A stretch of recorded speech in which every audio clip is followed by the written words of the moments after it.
Hello everyone, it's Suzanne here, and today I just want to show you how to make an explosion box. So I recently made one for the creative team for Auntie Vera's Scrap and Craft. So let's just get started. It's pretty simple stuff. So you just start off with a piece of 12 by 12 cardstock, and what you need to do is to turn it onto the wrong side and score it at 4 inches, and then again at 8 inches, turn it 90 degrees, same thing, 4 inches and 8 inches. Alright, now I'll just move that to the side. Now we need to do some more sky lines, but this time it has to be straight across the centre. Now I just do it with my ruler. So you just want it from the corner of the middle square out to the outside corner. It's a little hard to see in this light. I hope you can see what I'm doing. I've got lamps going, and because it's a bit dark, and I've got the curtains drawn. So I hope you can see it okay. So just out to the edge.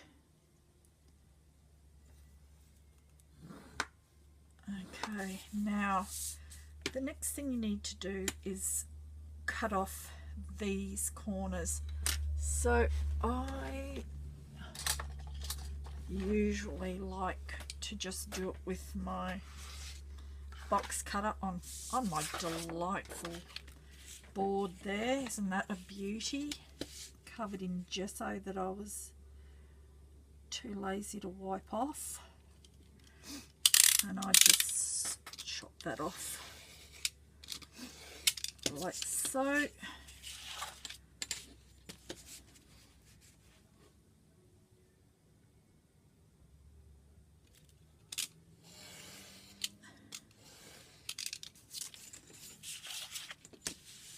want to do that to all 4.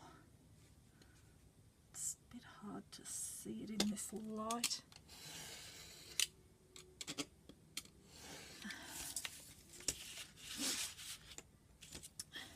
I botched that corner up a bit, but anyway, it'll all be good.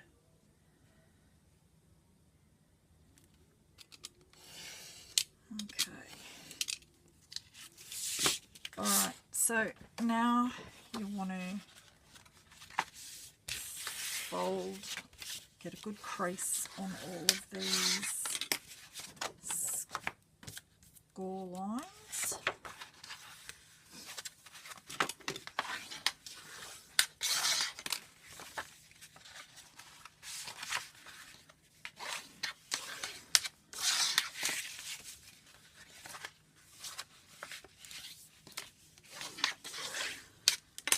Okay, so that's the base of your box. Now these ones that you scored up the middle here, they just have to be, so you're going to put them together, and where you've scored there, you should be able to fold it in.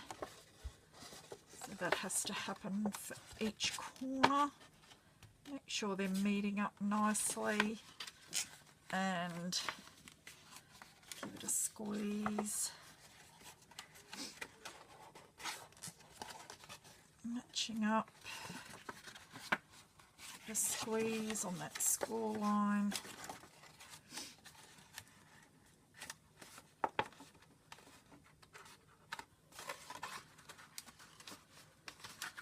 Okay, so that's all of them done. Then just give them a nice crease. I know it's hard to see that, but you just want to give those score lines a nice firm crease. that's going to form the basis of your box. You can, if you want to, cut a bit more out of the center.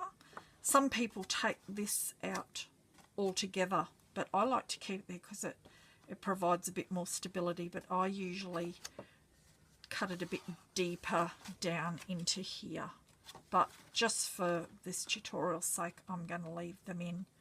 Alright, so that's the base. So the next thing you do is cut a 12 by 12 piece of your patterned paper up into 4-inch squares, and it needs to be glued on to the outside and the inside of the box.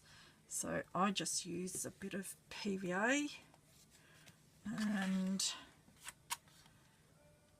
just go around each corner, each edge rather, not corners. And whack on a bit of glue. So you don't need too much, it's only holding on a square of paper. Do that all the way around.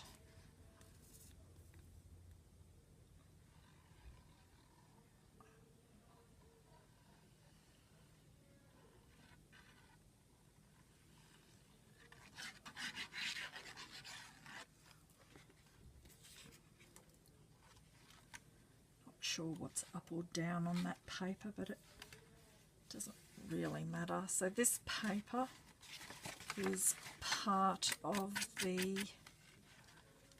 collection from the May kit with Arnie Vera's Scrap and Craft, and it's really lovely paper.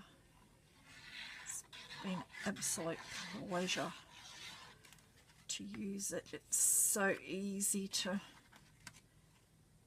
make everything match because it's all so beautiful. So I'm making this one for my daughter because she will be 19 in a few days' time, because she was born on Mother's Day. The day I had her, it was Mother's Day. So she should be 19. I feel a bit old when I remember how old she is. Okay, that's the outside. If you want, you can put something on the bottom. I generally don't worry about it. Nobody's going to even look at it. I do the same for the inside. So I might speed this bit up perhaps on the video. It's a bit dull watching me glue bits and pieces on. I have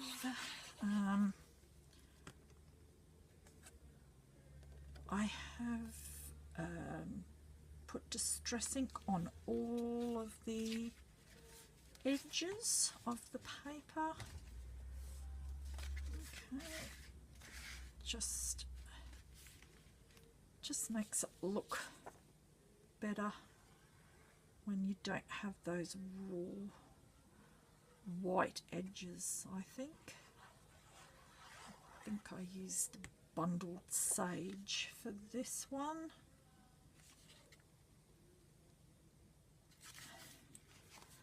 I hope you can't hear the neighbours having a sing-along at the moment. I thought I was going to have a nice quiet house. I've got children in at the gym and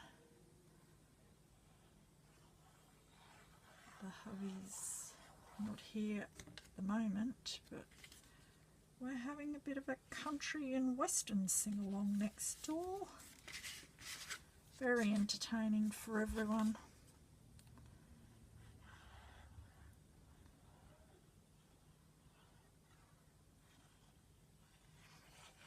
Okay, so we're nearly done.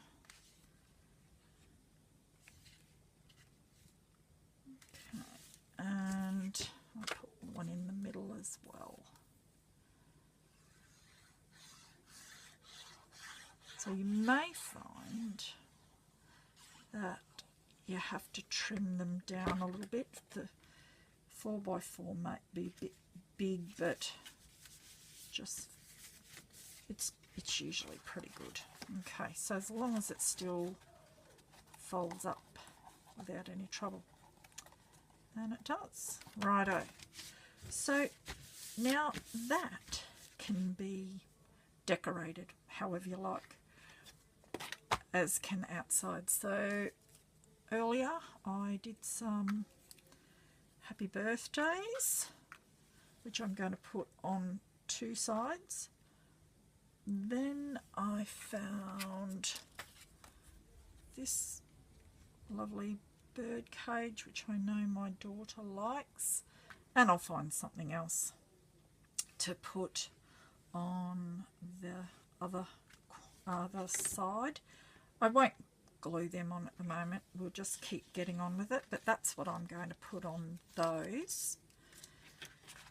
Now the inside, I've made some envelopes. So what the size that fits perfectly here is using a piece of 6x6 paper, and on your, if you have an envelope punch board, it's super simple. Yeah, if you just use the measurements for a 6x6 piece of paper, it makes a perfect size envelope for here. So in the envelope you could pop in, I'm going to pop in a gift card that I've got for my daughter. You could pop in money, I guess, if you wanted to. I've also got a pair of earrings that I'm gonna put in the other one for her. So just like so, and just down here to keep it closed, I'm going to put this little sentiment. It's a bit raggy on the ends there. I should have inked that because it looks a bit bad. I'll get that quick. Oh, that looks much better already. Okay, so I'm just going to put a bit of glue on the ends. Just pop it there like that, and that will just keep your envelope closed, and then it can go there. And I've made this one as well, same thing, just used 6x6 piece of paper.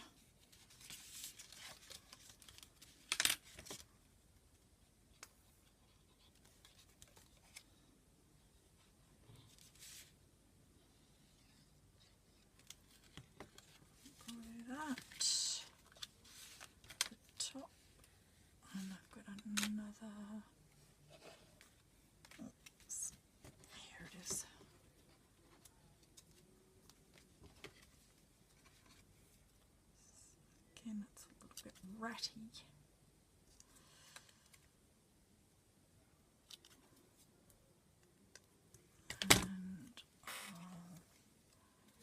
And I'll give that a little distress ink. And same thing, just a little glue on each end, and pop it on. Okay, so they'll go like that. Need to hold it a bit longer than that. Okay, so I've made those, and I'll do some other decoration inside as well, but I want to show you now the inside square. So inside the 4x4 box is going to be a 9x9. So this one you'll score at 3 and 6, 3 and 6, and this time we cut out these squares.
Okay, so just to the side again, and just fold these in a good crease.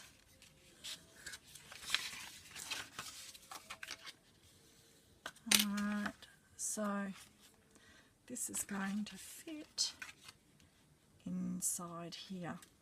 Okay, so again I've done the same thing. I've cut papers that are going to go on here and also on the back for these 4. Okay, now if you saw on Auntie Vera's blog post, you will have seen the one that I completed for the design team, and I made a shaker card and I put in other decorations on the inside of here, and I made a 3D cake from the die that was in the design team pack. Okay, but I think I'll leave it at that bit for now, and I'll show you how I make the lid. So again, you need your scoreboard if you have one, and I've cut a piece of cardstock 6 1/8 of an inch square, and all I do is I score at 1 inch all the way around. Just keep turning until you've done all 4 sides. Now what you want to do is just cut up one side of these corner squares. They're going to be your tab to make, that you're going to glue to make your lid. So the reason I make it 6 1/8 of an inch is because you want this centre part to be 4 1/8, just a little bit bigger than the 4x4 of the box, because you've added paper to the outside. So I just make it that little bit bigger, and you can see here what has to happen. You're just going to glue these flaps in here like so. If they're a bit off, just trim them. So with the top, I decorated it with flowers. I put some lace around the edge. You can do pretty much whatever you like. For this one, I'm going to put something, happy birthday or something up the top there. I'm not sure yet, but I have to get it done within the next few days. Okay, so I think that pretty much covers how to make one, and I really hope you have a go at it. It's nice and easy and pretty quick, especially if you have a school board. Alright, thank you for watching. Bye.